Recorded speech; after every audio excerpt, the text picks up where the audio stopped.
Alléluia. Dieu veut nous bénir ce matin. Et il va nous bénir, il va nous bénir. Alléluia. Dieu va faire de grandes choses. La Bible dit, si tu écoutes la voix de l'Éternel ton Dieu et que tu mets en pratique cette parole, voici les bénédictions qui se répandront sur toi. Amen. Vous savez, en ce moment, nous passons peut-être des difficultés. On est peut-être dans une situation difficile, compliquée, où on connaît des personnes qui traversent des moments difficiles, mais le Seigneur a la solution pour toi ce matin. Il a la solution pour eux. Lorsqu'on est enfant de Dieu, il faut savoir que lorsque Dieu n'a pas donné le dernier mot, ce n'est pas fini. Toi, tu crois qu'il n'y a plus de solution, que c'est impossible et que voilà, tout est terminé.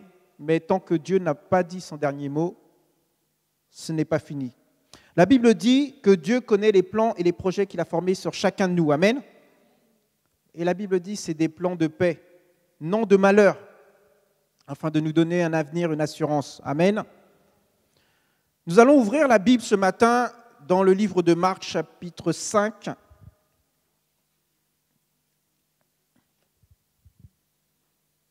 Marc, chapitre 5. Quand vous y êtes, vous dites Amen. Amen, Amen. Nous allons lire la parole de Dieu. Il est écrit dans le livre de Marc, chapitre 5, à partir du verset 21. Jésus regagna l'autre rive en bateau, et une grande foule se rassembla auprès de lui. Il était au bord de la mer. Un des chefs de la synagogue, nommé Jaïrus, arriva, le voyant, il tombe aux pieds de Jésus. Amen. Et il le supplie instamment. Ma fille est sur le point de mourir. Viens, impose-lui les mains afin qu'elle soit sauvée et qu'elle vive. Il s'en alla avec lui et une grande foule le suivait et le pressait de toutes parts. Verset 24. Voilà un homme qui avait un gros problème dans sa vie. La fille qu'il avait était gravement malade et il dit même au Seigneur qu'elle est sur le point de mourir. Souvent, dans des situations que nous traversons, on ne sait pas. Là, pour lui, c'était impossible. Les médecins ne pouvaient rien faire. Et là, cet homme, il a entendu parler de Jésus et il sait que Jésus seul peut la guérir. Il va voir le Seigneur et il tombe à ses pieds et il le supplie instamment. Voilà la position que nous, enfants de Dieu, nous devons aussi avoir dans des situations qui nous paraissent impossibles. La Bible dit que l'homme est tombé aux pieds du Seigneur. Nous devons tomber aux pieds du Seigneur et lui demander, le supplier instamment d'intervenir. Amen. Beaucoup de chrétiens, lorsqu'ils sont dans des situations difficiles, ils perdent cet espoir, cette espérance en Dieu. Ils disent, oui, j'ai prié, mais voilà, la situation s'est empirée. Vous savez, à un moment de ma vie, de notre vie, avec Nathalie, mon épouse, et je parlerai même plus de moi parce que c'était ma situation à moi qui bloquait notre situation en commun. Je travaillais, on avait un projet d'acheter une maison. J'ai déjà raconté cette histoire. Et dans ce projet de construire la maison, on avait déjà eu beaucoup d'embûches, beaucoup de portes fermées par rapport aux banques. Mais il y avait une lueur d'espoir lorsque notre courtier nous a dit « Il faut que vous soyez tous les deux en CDI ». Moi, à l'époque, je travaillais en intérim. Et voilà, une opportunité s'ouvre en m'offre un CDI. Et donc tout se passe bien, les rapports avec les collègues et tout ça. J'ai une période d'essai de 3 mois. Là, on présente le projet donc au courtier. On est tous les deux en CDI. Il me dit, bon, là, je vois avec la banque, on signe à la fin des 3 mois d'essai. Et donc, on arrive à la fin des 3 mois d'essai. 2 jours avant, le directeur vient me voir, il me dit, monsieur, on ne vous garde pas. Alors que nous, on attendait pour signer l'offre de prêt. Et là, qu'est-ce que je fais? Là, c'est une situation que je ne peux pas maîtriser, que je ne contrôle pas. Et il me dit, monsieur, voilà, c'est terminé, on ne vous garde pas à la fin de la période d'essai, vous n'avez plus qu'à rentrer chez vous. Ce n'était pas ma fille qui était malade, mais la situation, elle était très compliquée. Ça faisait plusieurs mois qu'on avait signé le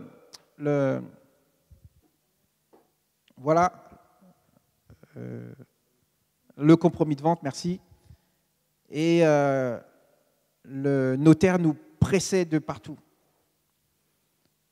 Et là, mon frère, ma sœur, la seule chose à faire, c'était de remettre ça entre les mains de Dieu.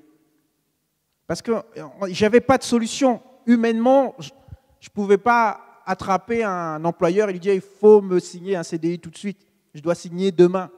Ça ne se passe pas comme ça, vous comprenez? Donc là, comme dit la Bible, je suis allé dans la maison de Dieu. J'ai prié le Seigneur.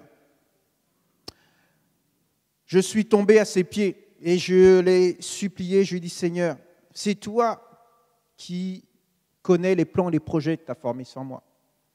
C'est la parole qui le dit.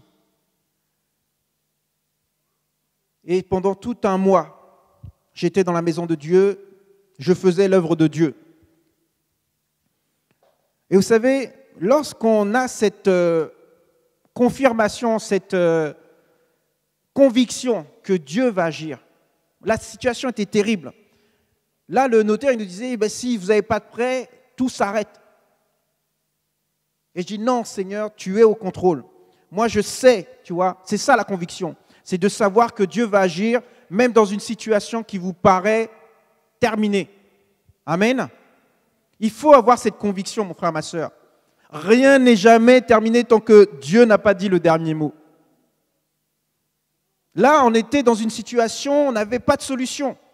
C'était Dieu, notre seule solution. Et lorsque l'homme ne peut pas intervenir, c'est là qu'il faut laisser la place à Dieu pour qu'il puisse accomplir l'impossible. Amen. Et donc là, nous revenons au texte.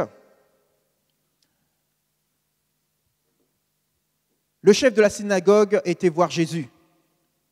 Et il a supplié le Seigneur instamment. La Bible. Vous comprenez le mot instamment? Ça veut dire sans cesse. On doit être dans une prière où on dit, Seigneur, ton cœur doit se déchirer, quoi. Et plus loin, au verset 35, pendant qu'il était encore en train de parler avec le Seigneur, il y a des gens qui viennent à leur rencontre et lui disent, écoute, ta fille est morte. Ça veut dire que là, c'est fini. Il n'y a plus de... Arrête d'embêter le Seigneur, c'est terminé. Et voilà dans la situation où je m'étais trouvé. Là, il n'y avait plus de solution, c'est terminé. Humainement, c'était terminé. Et là, on est dans la même situation, le chef de la synagogue et moi. Et les autres lui disent, mais pourquoi encore importuner le maître? Mais écoute ce que Jésus lui dit. Jésus, qui avait entendu ces paroles, dit au chef de la synagogue, n'aie pas peur, crois seulement. Mon frère, ma sœur, dans une situation, nous devons croire seulement. Croire seulement en la parole de Dieu qui dit que tant qu'il n'a pas dit son dernier mot, tout n'est pas fini. Amen. Restons accrochés à ces mots. Croire seulement. Il lui dit, crois seulement. Dieu accomplit ses promesses, mais nous devons aussi bouger pour que Dieu puisse se manifester, puisse intervenir dans notre vie. Amen. On ne doit pas attendre que le ciel... non, on doit aussi faire des choses. Amen. Et donc là, j'ai repris le travail en intérim. 1 mois supplémentaire s'est écoulé. Ça faisait déjà 2 mois. Toujours pas de signature d'offre de prêt et la tension, mais je croyais seulement. Amen. Je croyais seulement. Et à la fin du mois de mars, ma mission d'intérim se finit. Et donc, je reviens dans la maison de Dieu, continuant à prier Dieu, louer Dieu. Et après, la Bible nous dit que lorsqu'il a dit au chef de la synagogue, crois seulement, il est écrit qu'il ne laissa personne l'accompagner si ce n'est Pierre, Jacques et Jean, frères de Jacques. Ils arrivent chez le chef de la synagogue et là, ils voient de l'agitation. Des gens qui pleurent, qui poussent des grands cris. Il entre et leur dit, mais pourquoi cette agitation et ces pleurs? L'enfant n'est pas mort, l'enfant dort. Eux se moquaient de lui, mais lui les chasse tous et prend avec lui le père et la mère de l'enfant, ainsi que ceux qui l'accompagnaient. Vous savez, lorsque vous êtes dans des situations difficiles aussi, entourez-vous de gens qui vous élèvent. Amen. Ne vous entourez pas de gens qui vont pleurer avec vous dans la situation, qui vont au contraire vous faire régresser, vous faire perdre espoir. Au contraire, nous devons, nous, venir dans la maison de Dieu, prier avec ceux qui ont la foi pour prier Dieu qu'il intervienne et qu'il fasse bouger les choses. Amen. On ne doit pas rester dans cette atmosphère de pleurs, d'échecs. Amen. On doit venir dans la maison de Dieu, louer Dieu, parce que lui, il est grand, il est puissant et on sait qu'il va intervenir. Amen. Et donc, parce que les gens, vous savez, lorsqu'on croit en Dieu, ils se moquent de vous. Ah oui, c'est ça ton Dieu. Ah, regarde ta situation. Ah, moi, je ne veux pas un Dieu comme ça. Mais là, vous voyez, Jésus les chasse tous. Il leur dit, sortez d'ici, je vais rester avec le Père et la Mère. Et c'est pour ça que je dis, c'est important de venir dans la maison de Dieu. Parce que c'est là où vous allez trouver les gens qui vont vous soutenir, qui vont vous supporter, qui vont vous relever. Amen. Et donc là, pendant que Jésus était avec le Père et la Mère de l'enfant, ainsi que ceux qui l'accompagnaient, Pierre, Jacques et Jean, Jésus entre là où se trouvait l'enfant. Il saisit l'enfant par la main et lui dit, Talika Toumi, ce qui signifie, jeune fille, je te le dis, réveille-toi. Et aussitôt, la jeune fille se leva et se mit à marcher. Amen. Voyez, le temps de Dieu n'est pas notre temps à nous. Amen. Vous savez, nous, lorsqu'on a signé le compromis de vente, un compromis de vente est valable 1 mois, je crois. 3 mois. 3 mois, pardon. Et nous, il s'est écoulé presque 12 mois. Ça n'existe pas. Normalement, il est caduc. Ça veut dire qu'il n'est plus valable. Amen. Et donc, je vous disais, à la fin 2 mois après, je reçois un appel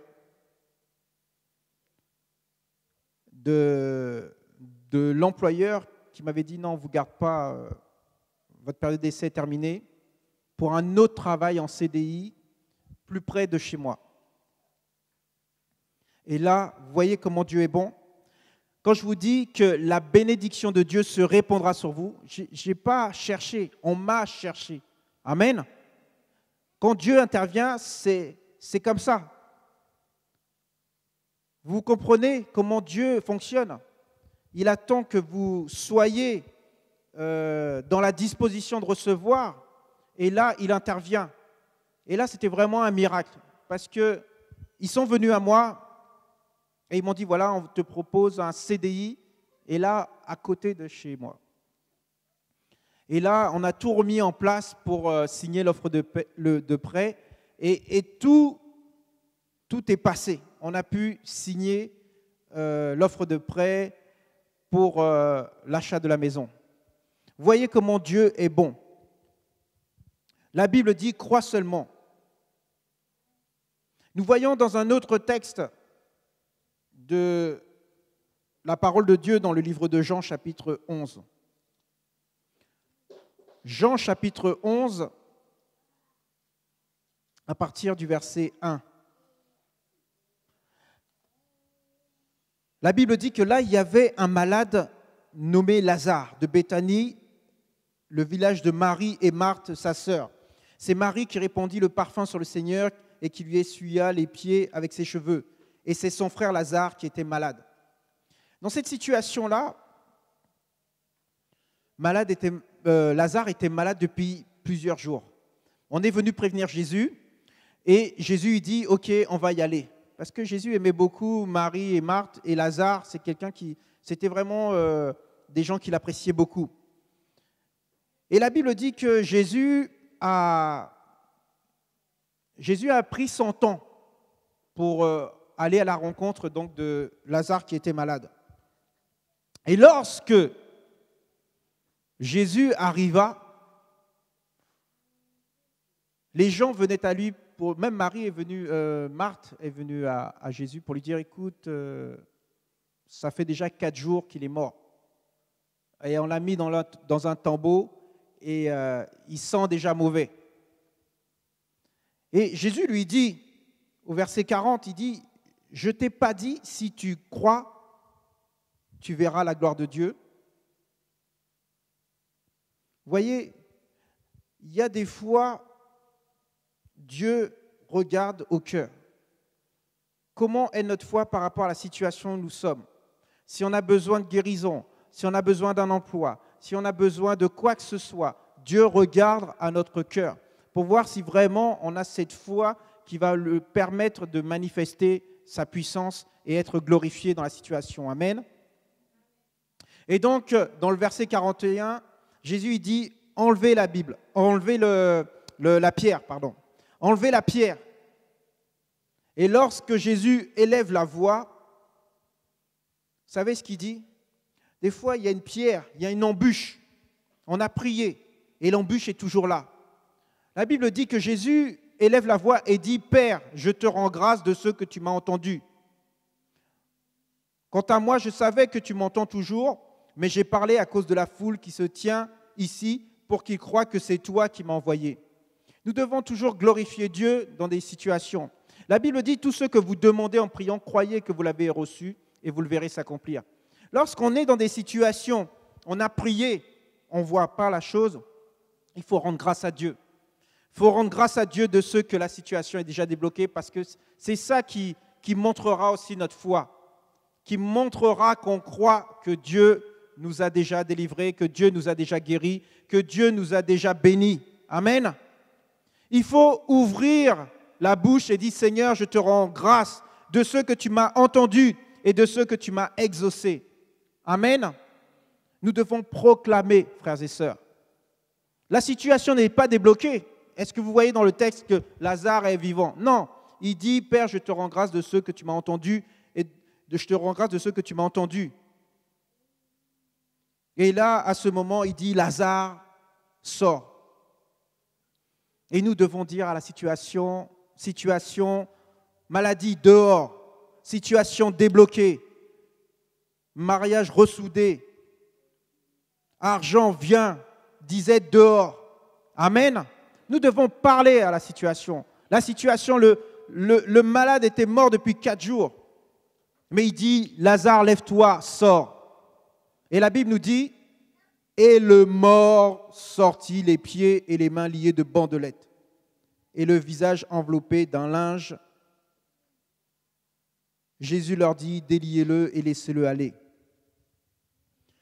Peu importe ce qui se passe dans notre vie, frères et sœurs, voilà comment nous devons agir.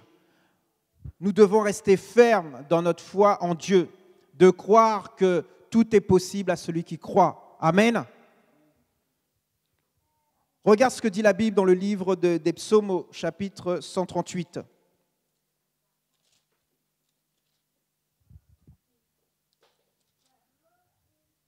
Psaume 138, verset 8.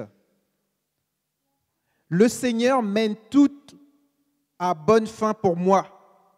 Ça, c'est un verset à proclamer lorsqu'on est dans une situation compliquée. Le Seigneur mène tout à bonne fin pour moi. Seigneur, ta fidélité est pour toujours. N'abandonne pas les œuvres de tes mains. Amen. Je te dis, Dieu est là et il accomplira ce qu'il t'a promis. Amen. Ésaïe chapitre 26, verset 3. La Bible dit, à celui qui est ferme dans ses dispositions, tu lui assures la paix. La paix parce qu'il met sa confiance en toi. Lorsque tu mets ta confiance en Dieu, tu ne t'inquiètes pas. Moi, quand on m'a dit, bah, monsieur, vous devez partir, on ne va pas continuer avec vous. On va, la séance,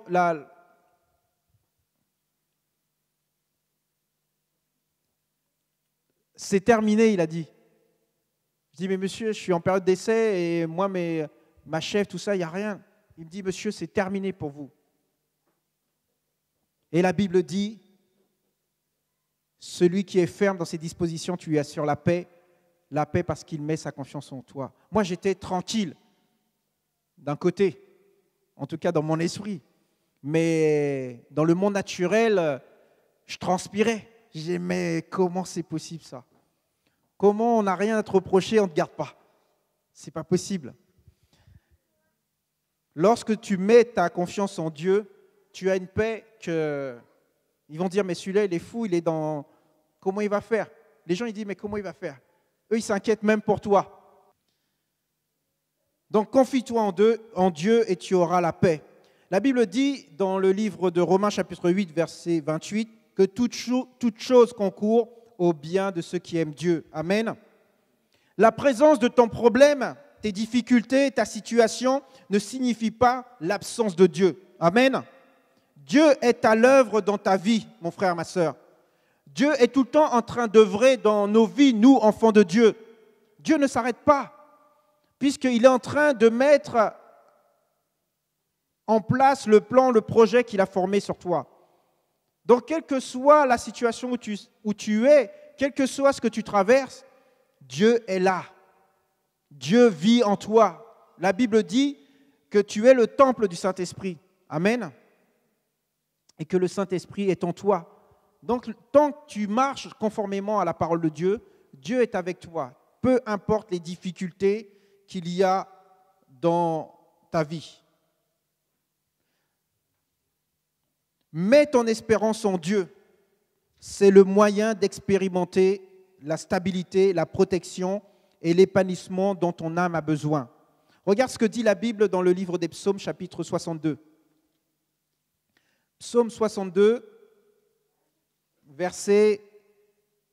à partir du verset 6. Je lis la parole de Dieu. Qu'auprès de Dieu seul je sois tranquille, car de lui me vient mon espoir. Lui seul est mon rocher et mon salut, ma citadelle. Je ne vacillerai pas. Amen. Sur Dieu repose mon salut et ma gloire, le rocher de ma force, mon abri est en Dieu. Amen. Mets en lui toute ta confiance, en tout temps. Répandez vos cœurs devant lui. Dieu est un abri pour nous. Amen. Expérimente ton espérance en Dieu. Expérimente le Seigneur comme tu ne l'as jamais expérimenté et tu verras qu'il prendra soin de toi. La Bible dit dans le livre de Job, chapitre 42, Job 42,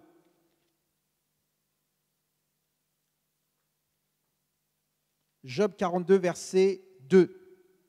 Job dit ceci: « Je sais que tu peux tout et qu'aucune pensée ne t'échappe. » La Bible dit, dans le même verset, une autre version, reconnais que Dieu peut toutes choses et que rien ne s'oppose à ses pensées. Mon frère, on doit reconnaître comme Jésus l'a fait. Ô Père, je te remercie de ce que tu m'exauces, il disait des fois quand il priait.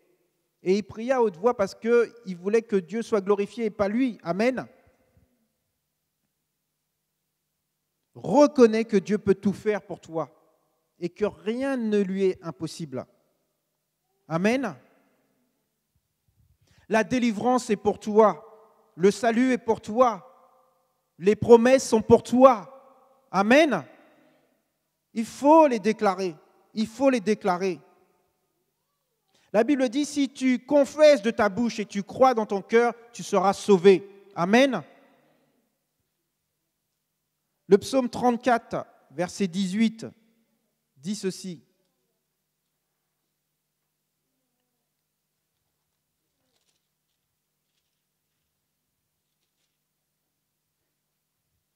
Quand ils crient, le Seigneur entend et il les délivre de toute leur détresse. Vous avez vu un peu comment le chef de la synagogue, la Bible dit, il a prié instamment. Il faut implorer le Seigneur. Il faut élever la voix à Dieu. Et la Bible dit que le Seigneur entend et il les délivre. Rappelez-vous ce que Jésus disait, ce qu'on a lu tout à l'heure dans le livre de Jean.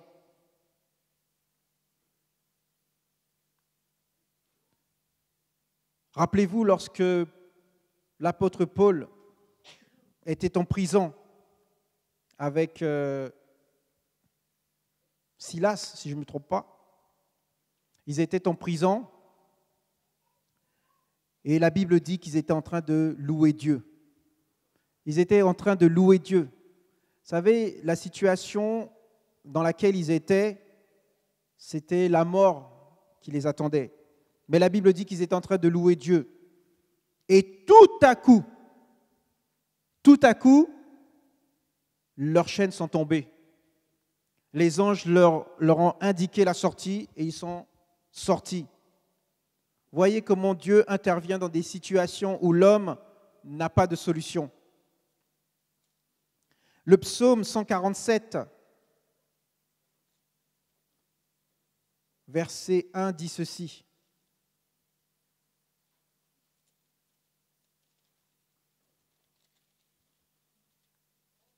Louez le Seigneur, car il est bon de chanter notre Dieu.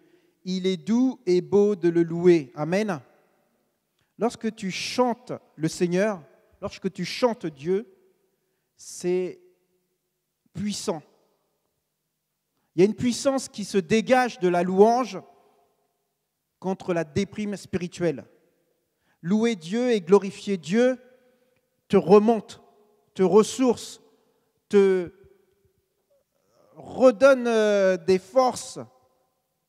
Et là, le Seigneur, ta foi, ça stimule ta foi. Et là, c'est pas que tu ne penses plus au problème, mais le problème pour toi, la difficulté, tout ça, c'est, voilà, tu te reposes sur Dieu et Dieu intervient avec puissance. La Bible dit que Dieu siège au milieu des louanges. Dieu aime les louanges parce qu'il veut être glorifié. Et c'est comme ça qu'il se glorifie dans notre vie. Lorsqu'on reconnaît que c'est lui le maître, c'est lui notre rocher, notre forteresse, notre appui, notre refuge, Dieu se manifeste pleinement dans ta vie. Et Dieu t'accorde les bénédictions, les promesses, la délivrance, la guérison, la santé, la joie, la paix, l'amour. Voilà que Dieu opère dans ta vie. Amen. Dieu veut aujourd'hui que tu te confies en lui. Dieu ne veut pas que tu pleures, que tu te lamentes, non, au contraire, il veut que tu t'appuies sur lui, que tu proclames ses promesses dans ta vie. Il veut vraiment que les choses interviennent dans ta vie. Et ça ne doit pas durer 10 ans, mon frère, ma sœur. Ça doit être bref. Ça peut durer, comme nous, des mois, mais ça ne peut pas durer des années. Il faut briser, il faut aller à la source du problème, mais prier sur la source du problème. Beaucoup de chrétiens prient sur le problème, mais pas sur la source du problème. Donc le problème va se résoudre temporairement, mais ça va revenir parce que la source n'a pas été traitée. Amen. Donc prions avec ferveur, avec force. Demandons à l'Esprit Saint qui est en nous de nous révéler cette chose cachée qu'on ne voit pas. Et le Saint-Esprit nous ouvrira les yeux et on priera sur cette chose-là et tout sera réglé. Amen. Prions le Seigneur. Alléluia. Seigneur, mon Dieu, mon Père, je veux te louer et te rendre grâce. Te rendre grâce parce que notre victoire est en toi, Seigneur, mon Dieu. Notre force est en toi, Seigneur. Qu'on puisse saisir la révélation de ta parole, Seigneur. Que c'est toi qui es la source de la solution, Seigneur. Et on ne doit pas se contenter seulement de résoudre ça, mais se contenter d'aller à la source, d'aller à toi, Seigneur, pour que nous puissions voir ta puissance et ta gloire se manifester pleinement, Seigneur, dans nos vies, Seigneur. Oh, nous croyons, Seigneur, que tout est possible à toi, Seigneur. Oh, Père éternel, je prie au nom de Jésus, Seigneur, pour toutes les personnes, Seigneur, qui sont dans des situations compliquées, difficiles, Seigneur. Je proclame, Seigneur, mon Dieu, et j'envoie ta parole, Seigneur, dans chaque situation, Seigneur, mon Dieu, de la vie de chaque frère et sœur ici présent, Seigneur. Et je brise tout au nom de Jésus, Seigneur. Et je déclare la situation débloquée. Je déclare la guérison. Je déclare les écluses des cieux ouverts et que la manne financière, Seigneur, descende, Seigneur, pour tous ceux, Seigneur, qui mettent en pratique ta parole, Seigneur, qui croient en toi de tout leur cœur, Seigneur. Oh Père éternel, merci, Seigneur, parce que tu dis que ta parole est la vérité, Seigneur, et que tu veilles sur ta parole pour l'accomplir, Seigneur. Nous te bénissons et nous te louons, Seigneur, parce que tu es le seul vrai Dieu. Et nous te bénissons et nous te louons, Père éternel, pour tous ces miracles que nous avons chantés. Oui, Seigneur, relâche les miracles, Seigneur. Relâche les prodiges, Seigneur. Relâche ta gloire, Seigneur, dans nos vies, Seigneur.